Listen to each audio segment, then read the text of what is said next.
Hello and welcome to the Business Success Show with the business coach Mac Attram, and today I have the absolute pleasure to be in conversation with Efrosyni Adamides. It is a mouthful, but she's an amazing person, great soul. We've known each other for many, many years, more than 10 years, probably coming up to, I don't know, maybe you can remind me. It's a long time now. So I want to say welcome to the Business Success Show, Efrosyni.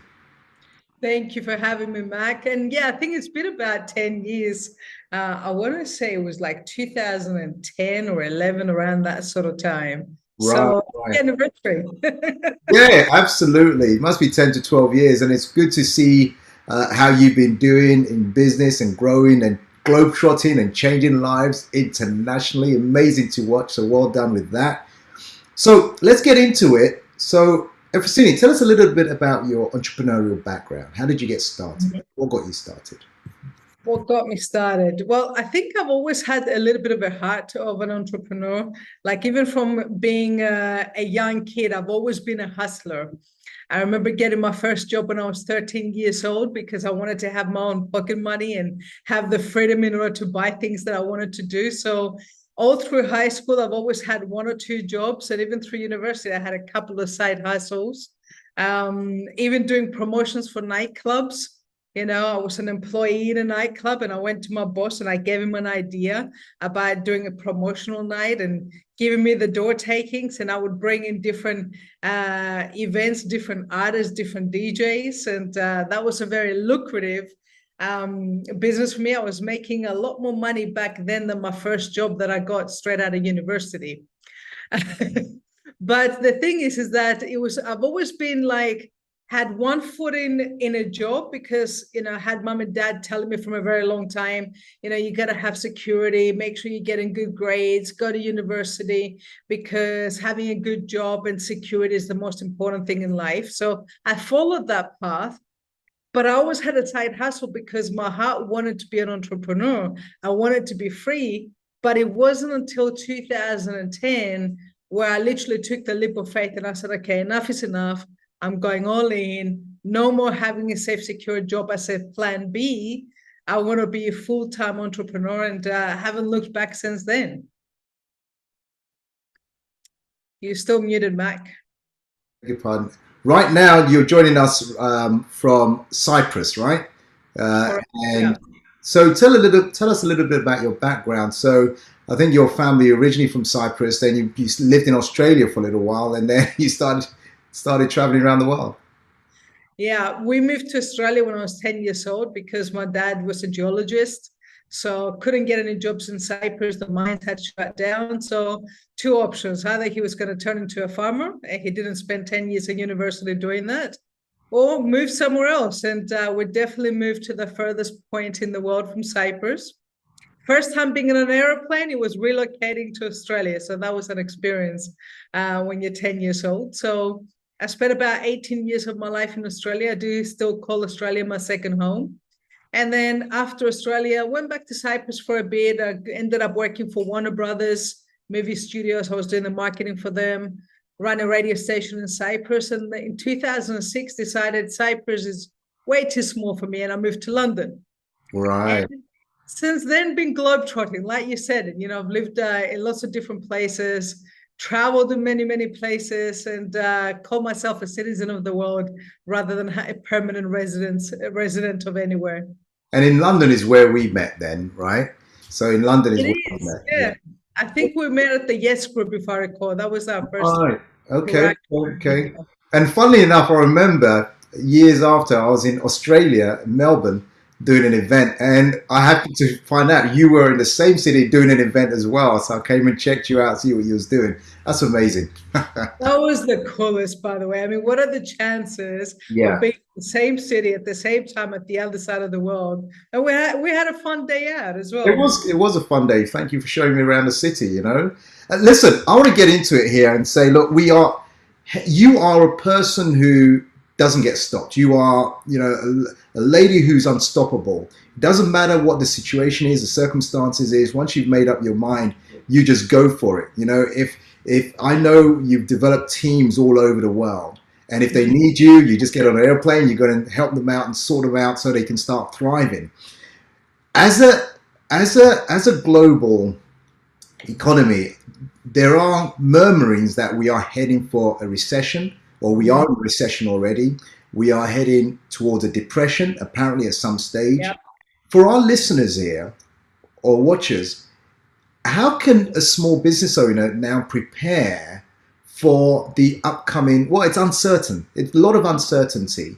How can they prepare and thrive in those situations? How have you managed it all over the world?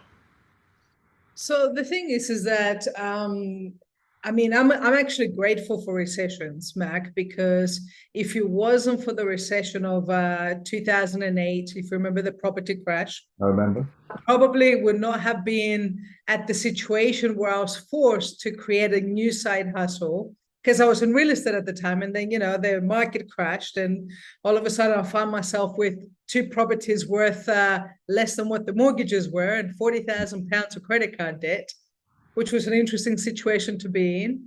And I came across network marketing and direct sales. And that was the time that made me wake up to the fact that having multiple sources is key, but more importantly is having the right mindset when a recession hits, because recession is like any other adversity.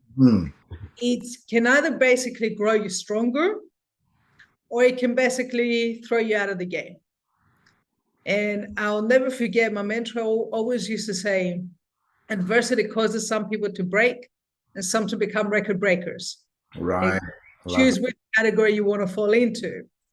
So the thing is that the last recession that happened in 2008, 2009, I was like most people. I freaked out, because one minute you think you're thriving and you got everything sorted out, and next minute, like the whole world. I remember I came across one of my Facebook posts around 2008, and my Facebook post said, "I am sick and tired of hearing about the credit crunch.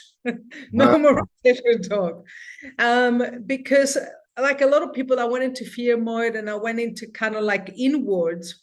But because I came across personal development and network marketing at the same time, and I started developing my mindset, I started seeing that a recession is a good thing if you're prepared for it. It's like a winter season, okay? Right. If you're going into winter, and I had the pleasure of living in Lithuania for about a year, and it was the winter of my life, minus 15 to 20 degrees per day. And I'll never forget, I was sitting down in a presentation, and there was this lady next to me, and I was freezing. It was minus 10. I felt like the heating wasn't, hot enough.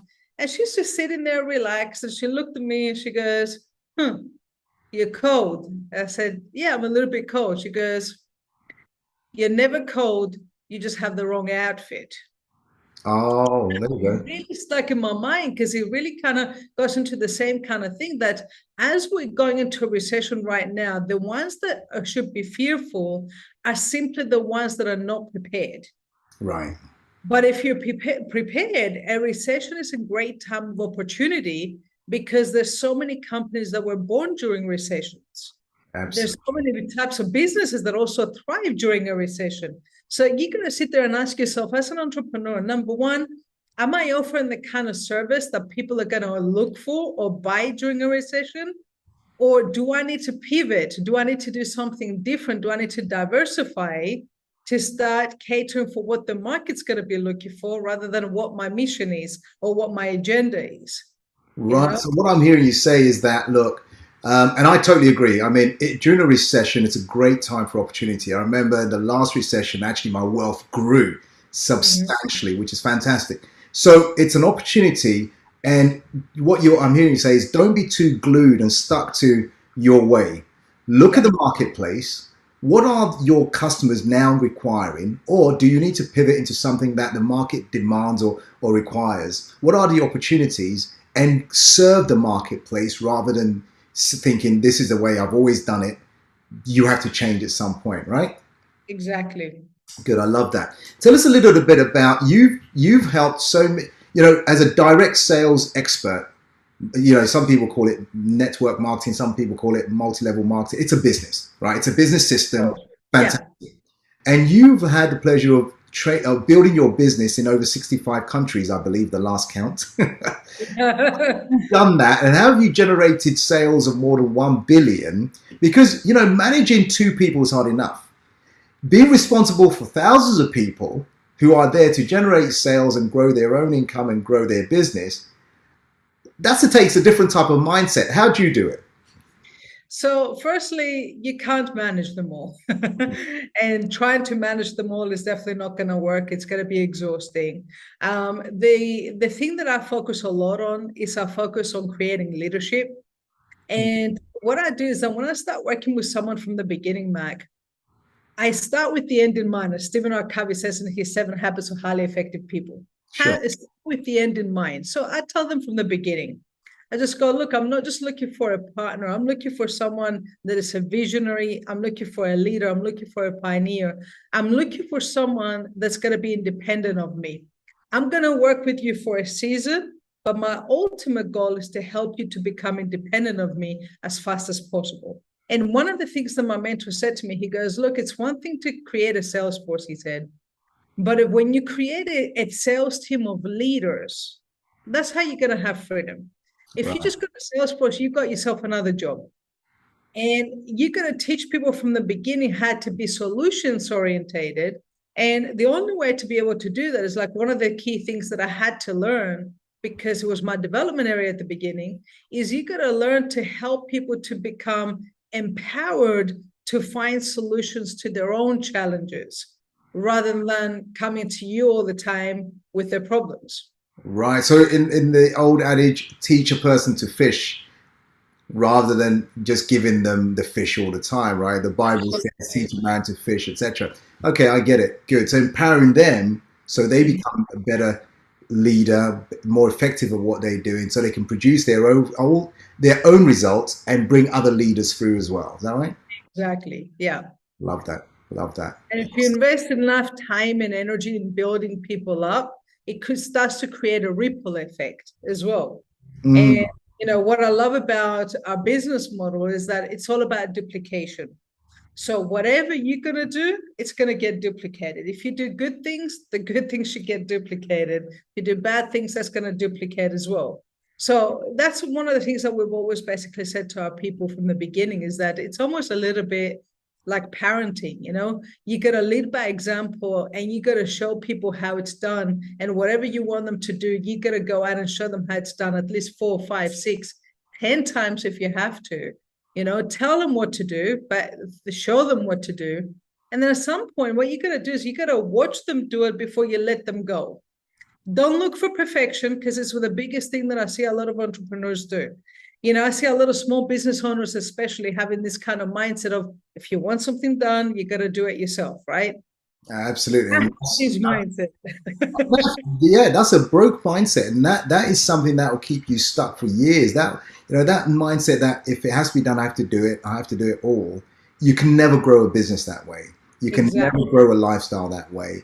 You will always be stuck. Even if you don't want to grow a business, but you want to have a great lifestyle, you've got to develop people, even virtual assistants or part-time people, to take all the things that take your time. And you've got to, I love what you said, coach them, spend some time with them, let them be able to crawl and eventually walk and then run. And then you can pull back, because now they can do it without you. I love that. Thank you. And the thing is as well, is sometimes what is also a very big, I want to say, pitfall, is that people want to feel important. They want to feel significant, right? So sometimes they see someone shining, and instead of letting them to shine more, helping them shine even bigger, they kind of like, they get a little bit uncomfortable with it and almost kind of sabotage it. And the thing is that when you do that, and you know, whatever type of business you're in, your biggest job, I feel, as an entrepreneur and as a leader, is to create such a powerful space for your team to thrive and help them to become so strong that when you're not there, they thrive even more, rather than they thrive only when you're there, because that serves significance. Whereas when you're thriving, when you're not there, that's empowerment. And that's what essentially is going to help your business explode and have freedom. Excellent. I love that. Thank you very much for that. Tell me something, Efrosyni. What role does personal development play in business or in sales or in leadership or in growing a business? What role does personal development play in all of that? For me, personal development, Mac, is the same thing as having a shower every single day. I think it plays a huge role, whether it's in business, whether it's my personal life, whether it's in every area that I do.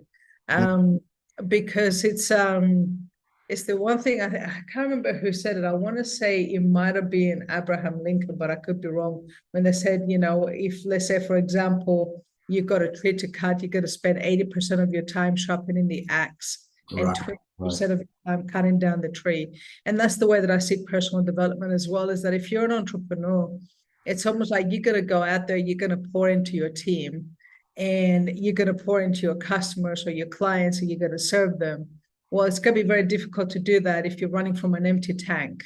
Mm, I feel that, the more you sharpen your mind, the more you invest in yourself, the more you keep growing, the more value you're going to be able to add to the environment around you. And that's how the environment around you, whether that may be your business, your clients, and so on, your team, is going to flourish. Um, right. I start personally with the first hour of my day, because it's easy to kind of get absorbed into and live on a reactive basis, but I prefer to live more on a proactive basis. And if I start my day with investing in myself and growing my mindset and seeing, okay, what are the kind of areas that I need to develop right now? Then I can sit there and look at the things that I need to do to grow my business, but coming from a different mindset, because I've spent time developing the mindset rather than just going straight into the day-to-day kind of stuff. So setting up you start from the morning with your Mm-hmm. right intention so you can have a better day, right? So let Totally. me ask you this. For those who don't understand what personal development is, how would you describe that? You gave some great examples just now. Because for many years I've said, look, your business, your wealth, your income can only grow to the extent that you grow. And I'm talking about growing as a person. So, what are some strategies you have or you teach your leaders on how they can grow themselves so that they can grow their businesses? Mm-hmm. So one thing is reading books. I remember my mentor always told me leaders are readers. And I remember that when he first told me that, I was more of an audio person. So I always listened to audios. So when he said to me, "What book are you reading?" I was telling him the audio book that I was listening to. And he Okay. was, "Oh, no, no, no, no. Leaders are readers. You got to read as well." And he was very talented. He could have basically, what he was doing is that he would read the book and listen to the audio of the book at the same time to really embed it into his Oh, subconscious. really? Yeah. Okay. So what I did is over the years is that depending on the kind of people that I'm mentoring and what level they're at, I have a reading list and I put them in categories based on if they're just starting on their entrepreneurial journey. So first I got to work on the mindset. There's certain favorite books on there, like How to Win Friends and Influence People, that I think is something that everybody should read. And Mhm. then, of course, as the skills start to get stronger, then I go into more technical books depending on the areas that they need to fine tune. So that's, personal development for me is how you grow. It's what things that you're doing on a daily basis in order to grow. Now, that doesn't necessarily mean just listening to podcasts or watching videos or reading books. I also get my personal development from watching an inspiring movie sometimes. Yeah, yeah, yeah. Learning a new skill, also, working out for me, that's a level of personal development because I'm stretching my comfort zone. And I think that, sometimes when you're doing something in one area, it transfers to another area. Um, and also some type of meditation. I know there's lots of different types of meditation. I meditate the most, usually when I go for a walk, and that's a daily part of my day as well, because it gives you a chance to reflect. And I think sometimes because we live in such a fast-paced society, Yeah. too many people are so busy doing things, they don't stop and reflect for a moment. And usually that's where the best ideas come. If you take a moment to reflect and pause, then you're able to sit there and, come up with creative ideas how you can be more effective or efficient in what you're actually doing. So I kind of feel like they all come under that umbrella of personal development. That's it's my perspective. And I do agree with you, because that personal development space is so huge. It could be relationships, it could be communication, it could be how you manage money, how you deal with money, like you said, your physical aspect, your spiritual aspects, meditation, prayer, whatever it is. So if a business owner is struggling in one area, often there is someone who's already been there, done that, and been through it. Like you said, you can read their book, and often you can go to their seminar, their workshops, all these kind of things. But all that is part of the personal development journey. And more too often, I have professionals who come to me, and they're professional, they're accountants, they are architects, and they are lawyers, all these kind of people, and trying to grow their business. And what they have been doing for years is what's called professional development. Yeah. Their professional bodies say you've got to qualify for this, you have to have so many hours of this every single year. But the one thing that's going to help them to elevate their business, that's not professional development, it's important, is, like you said, is the personal development, where if you want to learn sales, if you want to learn relationships, if you want to learn communications, all those soft skills, as well as if your health is not great, guess what? It's going to affect your output. It's going to affect your productivity. That's all personal development. So I love that. Thank you for sharing that. Now, for those people who are, you've worked with sales teams, you've worked with marketing teams, someone who's trying to grow their business, what would you say would be, so they're not new to business, they've been in business for a while, but they now want to elevate it to the next level. What clues would you give, or what would you say are maybe 2 or 3 things you can do to start growing that business?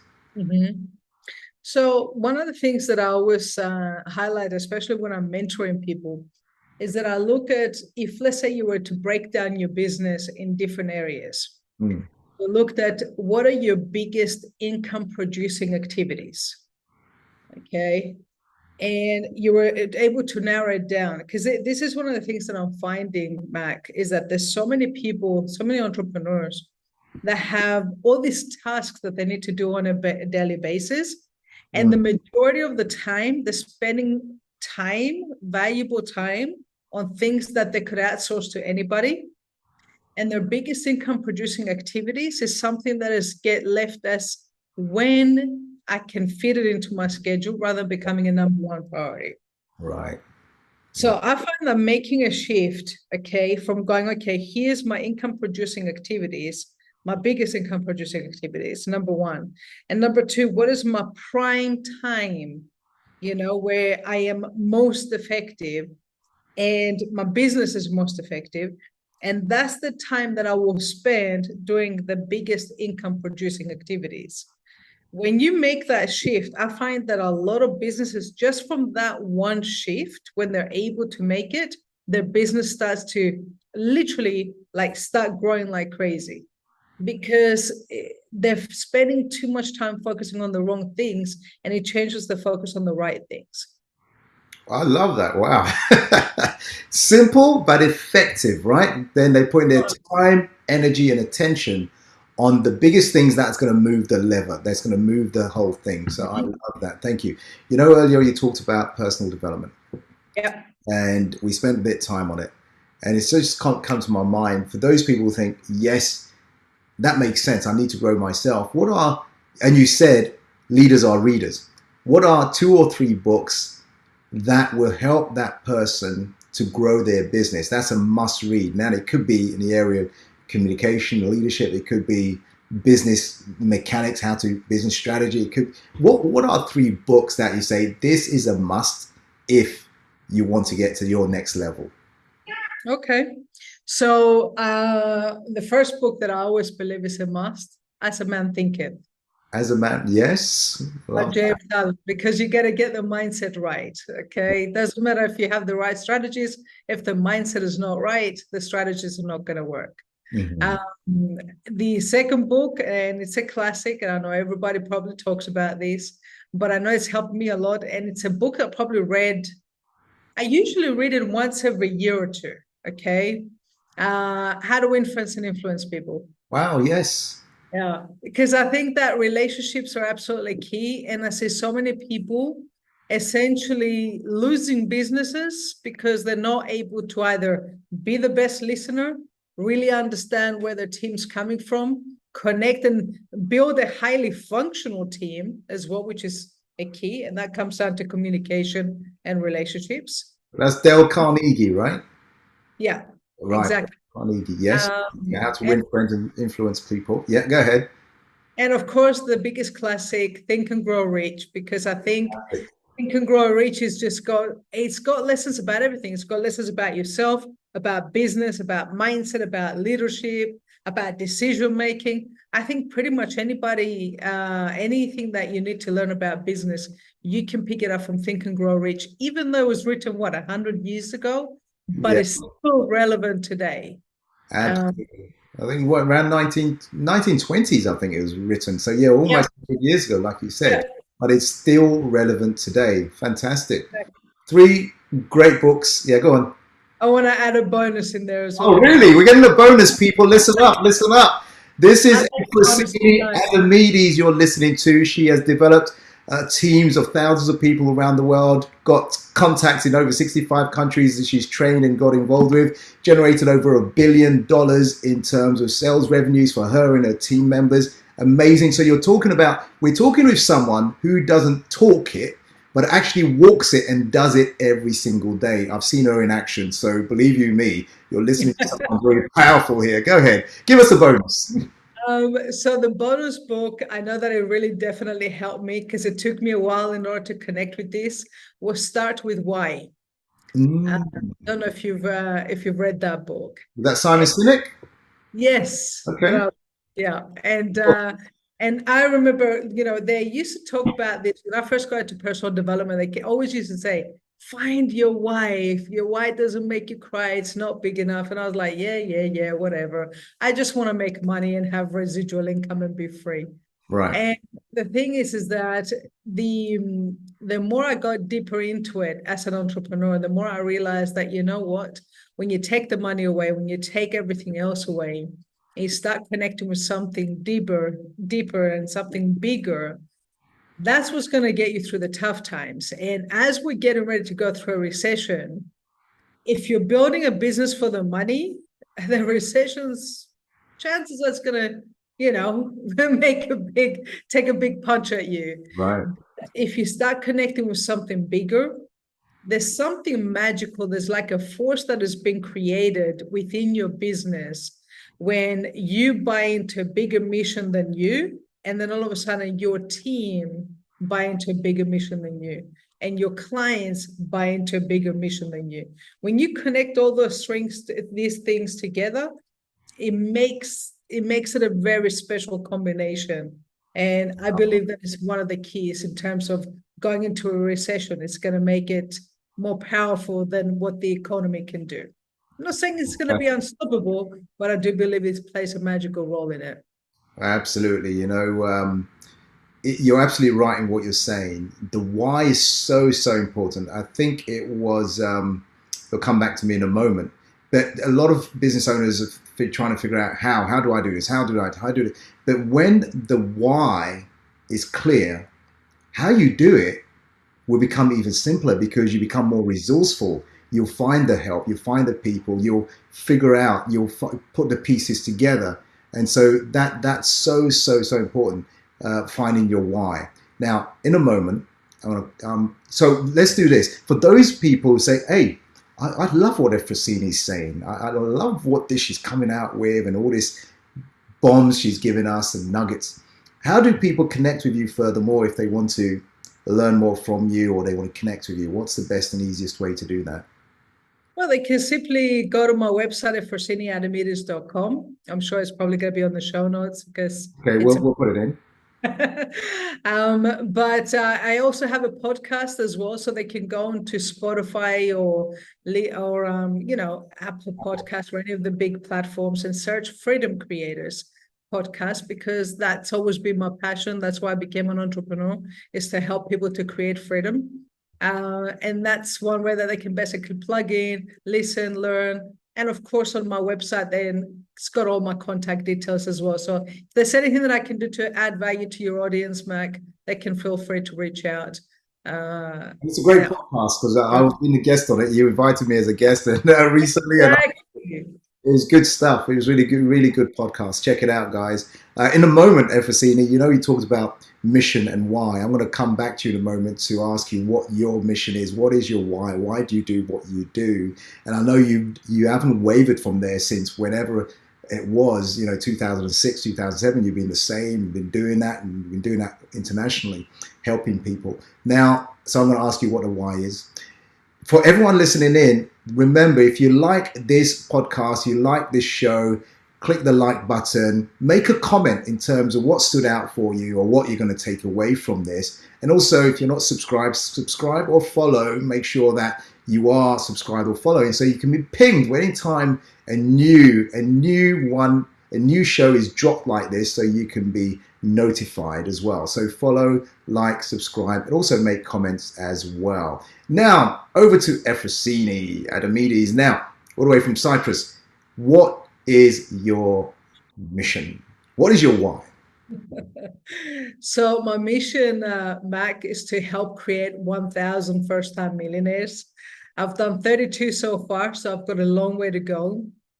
And the reason I focus on that is because in order for someone to become a self-made millionaire, they're going to impact a lot more lives in order to get there. So what I have in my mind is that 1,000 first-time millionaires is going to impact tens of thousands of other leaders. That's going to impact millions and millions of other lives. And I feel like it's my way of basically giving back to the world, to create a massive ripple effect of positive change. Because, the one thing that's always basically driven me for a very long time is that I don't want to be forgotten. And the only way to become memorable is to make a difference and make a massive difference.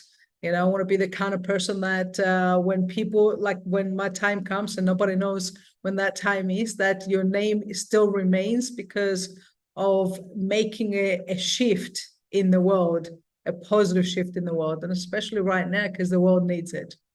Awesome. I love that. Leaving a legacy and the amount of people that you've influenced anyway, I don't think your name is going away to all the work you're doing. When you mention people like Napoleon Hill, even after 100 years, people are still reading his stuff and dealing with stuff. So that's all fantastic. And it's a great purpose. You're 32 millionaires already, got 1,000 today. So you've got some work to do. And here's that stage. And if they are anything like you, beautiful soul, beautiful person, great, wanting to help people to become free and not stuck in their life. If they're anything like you, these 1,000 people, I'm sure it's going to exceed more than 1,000 millionaires, will have that butterfly effect where there's that ripple effect where I think they will affect so many other people that will help the world change and more awesome people like you on this planet. So on that note, I want to say thank you. Thank you. Thank you for being on the show with us. Thank you for giving us so much wisdom and so much knowledge and information that we can go away and utilize. Thank you.